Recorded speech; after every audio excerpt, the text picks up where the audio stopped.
আসসালামু আলাইকুম বন্ধুরা, কেমন আছেন সবাই? আশা করি দেশে কিংবা প্রবাসে যে যেখানে আছেন নিশ্চয়ই ভালো আছেন। বন্ধুরা, আজকের এই ভিডিওতে আরো একটি নতুন ডিজাইনের বাড়ির ড্রয়িং নিয়ে উপস্থিত হয়ে গেলাম আপনাদের মাঝে।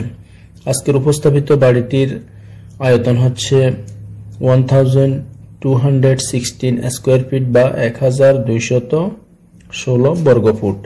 বাড়িটির দৈর্ঘ্য হচ্ছে 38 ফুট এবং প্রস্থ হচ্ছে 32 ফুট। এই বাড়িটিতে জমির পরিমাণ হচ্ছে 2.79 শতাংশ ডিসিম অথবা ডিসিমেল। যদি এটিকে আমরা কাঠায় রূপান্তর করি তাহলে হচ্ছে 1.69 কাঠা।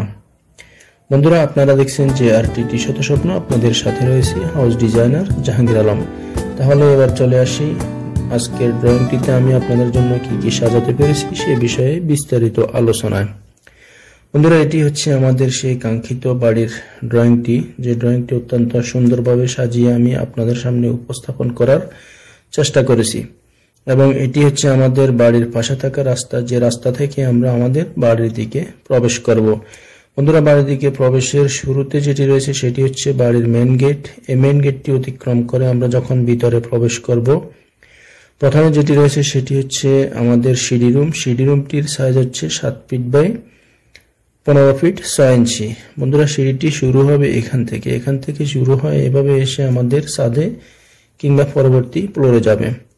সিঁড়ির ডান পাশ দিয়ে রয়েছে যাতায়াতের পথ। এই পথ দিয়ে আমরা যখন সামনে এগিয়ে যাব, আমাদের হাতের ডান পাশে অর্থাৎ আমাদের সিঁড়ির ডান পাশে যেটি রয়েছে সেটি হচ্ছে গেস্ট রুম। এই গেস্ট রুমটির সাইজ হচ্ছে 11 ফিট 2 ইঞ্চি বাই 12 ফিট 1 ইঞ্চি। বন্ধুরা, আমাদের এই গেস্ট রুমটির সামনে রয়েছে একটি বারান্দা।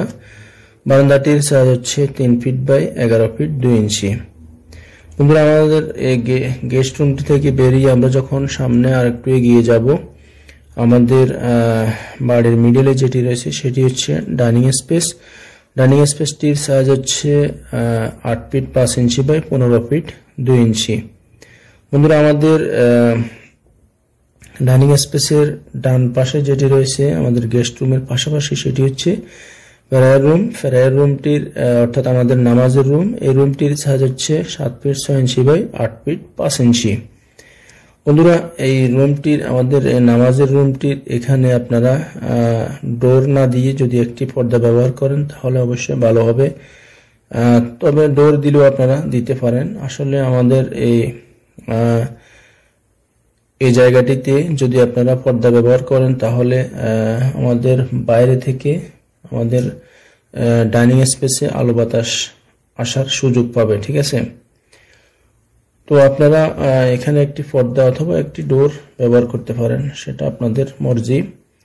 তো বন্ধুরা, আমাদের এই ফেরায়ার রুমের পাশাপাশি ডান কর্নারে যেটি রয়েছে সেটি হচ্ছে কমন বেডরুম। এই বেডরুমটির সাইজ হচ্ছে 11 ফিট 2 ইঞ্চি বাই 12 ফিট 5 ইঞ্চি। আমাদের এই বেডরুমটির বাম পাশে যেটি রয়েছে সেটি হচ্ছে কিচেন। কিচেনটির সাইজ হচ্ছে 7 ফিট বাই 12 ফিট 5 ইঞ্চি। আমাদের এই কিচেনটির বাম পাশে কর্নারে যেটি রয়েছে সেটি হচ্ছে আরেকটি কমন বেডরুম। এই বেডরুমটির সাইজ হচ্ছে 11 ফিট 2 ইঞ্চি বাই 12 ফিট 5 ইঞ্চি। বন্ধুরা, আমাদের এই কমন বেডরুমটির পাশাপাশি আমাদের ডাইনিং এর বাম পাশে যেটি রয়েছে সেটি হচ্ছে কমন বাথ প্লাস ল্যাট্রিন। এটির সাইজ হচ্ছে 4 ফিট বাই 7 ফিট 6 ইঞ্চি। বন্ধুরা, আমাদের এই কমন বাথরুমটির পাশাপাশি অর্থাৎ আমাদের সিঁড়ির বাম পাশে যেটি রয়েছে আমাদের সামনের সাইডে সেটি হচ্ছে মাস্টার বেডরুম। এই মাস্টার বেডরুমটির সাইজ হচ্ছে 11 ফিট 2 ইঞ্চি বাই 12 ফিট 1 ইঞ্চি। বন্ধুরা, আমাদের এই মাস্টার বেডরুমটিতে রয়েছে একটি অ্যাটাচড বাথ প্লাস ল্যাট্রিন। এটির সাইজ হচ্ছে 4 ফিট বাই 7 ফিট 6 ইঞ্চি। তো আমাদের এই মাস্টার বেডরুমটির সামনে রয়েছে একটি বারান্দা। বারান্দাটির সাইজ হচ্ছে 3 ফিট বাই 11 ফিট 2 ইঞ্চি। বন্ধুরা, এই বাড়িটির ভিতরের অংশের বিস্তারিত আমি আপনাদেরকে ইতিমধ্যে জানিয়ে দেওয়ার চেষ্টা করেছি। এবার জানিয়ে দিব এই বাড়িটিতে আমাদের জানালার সংখ্যা কয়টি হবে। বন্ধুরা, জানালার সংখ্যা হবে 1টি 2টি 3টি 4টি 5টি 6টি 7টি 8টি 9টি 10টি। টোটাল এই বাড়িটিতে জানালার সংখ্যা হবে 10টি এবং 2টি বাথরুমের জন্য ভেন্টিলেটর হবে 2টি, এখানে একটি এবং এখানে একটি। বন্ধুরা এই বাড়িটিতে যদি আমরা কলামের হিসাব করি তাহলে কলাম বসাতে হবে 1টি 2টি 3টি 4টি 5টি 6টি 7টি 8টি 9টি 10টি 11টি 12টি 13 14 15 16টি। আমরা যদি হিসাব করি এই বাড়িটিতে কলামের প্রয়োজন হবে 16টি। ঠিক আছে বন্ধুরা, এবার আমি আপনাদেরকে জানিয়ে দেওয়ার চেষ্টা করব এই বাড়িটি আপনারা যারা একতলা ফাউন্ডেশন দিয়ে তৈরি করবেন তাদের ক্ষেত্রে খরচ কেমন হতে পারে, এবং যারা 2 তলা ফাউন্ডেশন দিয়ে বাড়িটি তৈরি করবেন আপাতত একতলা কমপ্লিট করবেন তাদের ক্ষেত্রে খরচ কেমন হতে পারে সে বিষয়ে বিস্তারিত জানিয়ে দেওয়ার চেষ্টা করব। বন্ধুরা এই বাড়িটি আপনারা যারা শুধুমাত্র একতলা ফাউন্ডেশন দিয়ে তৈরি করার কথা ভাবছেন তাদের জন্য খরচ হবে প্রায় 14,50,000 থেকে 15 লক্ষ টাকার মতো। তবে এটি হচ্ছে টাইলস এবং পেইন্টের কাজ ছাড়া। যদি আপনারা টাইলস এবং পেইন্টের কাজ সহ একই সঙ্গে কমপ্লিট করতে চান সেক্ষেত্রে খরচ হবে প্রায় 16,50,000 থেকে 17 লক্ষ টাকার মতো।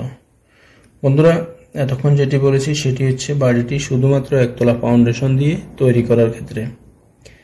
এই বাড়িটি যদি আপনারা 2 তলা ফাউন্ডেশন দিয়ে থাকেন এবং 2 তলা ফাউন্ডেশন দিয়ে আপাতত একতলার কাজ কমপ্লিট করেন তো আপনাদের সেক্ষেত্রে খরচ আসবে 16 লক্ষ থেকে 16,50,000 টাকার মতো। তবে টাইলস এবং পেইন্টের কাজ সহ যদি একসঙ্গে কমপ্লিট করতে চান সেক্ষেত্রে আপনাদের খরচের পরিমাণ দাঁড়াবে 18,50,000 থেকে 19 লক্ষ টাকার মতো। বন্ধুরা এখন যেটি বলেছি সেটি হচ্ছে বাড়িটি 2 তলা ফাউন্ডেশন দিয়ে আপাতত একতলার কাজ কমপ্লিট করার ক্ষেত্রে। ঠিক আছে বন্ধুরা, আজকের উপস্থাপিত ভিডিওতে সুন্দর একটি বাড়ির ড্রয়িং আপনাদেরকে উপহার দেওয়ার চেষ্টা করেছি এবং সেই সাথে চেষ্টা করেছি বাড়িটি তৈরি করার সঠিক ধারণাটি অথবা সঠিক আইডিয়াটি আপনাদের মাঝে শেয়ার করার। কেমন লেগেছে কমেন্টে অবশ্যই জানিয়ে দেওয়ার চেষ্টা করবেন। যদি ভালো লেগে থাকে অবশ্যই একটি লাইক দিবেন। আর আপনাদের যদি বাড়ির ড্রয়িং ডিজাইন প্রয়োজন হয় তাহলে কমেন্টে অবশ্যই জানাবেন। ভিডিওটি শেষ পর্যন্ত দেখার জন্য অসংখ্য ধন্যবাদ এবং প্রতিদিন নিত্য নতুন বাড়ির ডিজাইন পেতে আমাদের চ্যানেলটি সাবস্ক্রাইব করে আমাদের সাথে থাকার জন্য অনুরোধ থাকলো। বন্ধুরা তাহলে আজকের মতো এখানেই বিদায় নিচ্ছি। কথা হবে পরবর্তী ভিডিওতে। সে পর্যন্ত সবাই ভালো থাকুন, সুস্থ থাকুন এবং যে যেখানে থাকুন নিজের প্রতি খেয়াল রাখুন। আসসালামু আলাইকুম ওয়া রাহমাতুল্লাহ।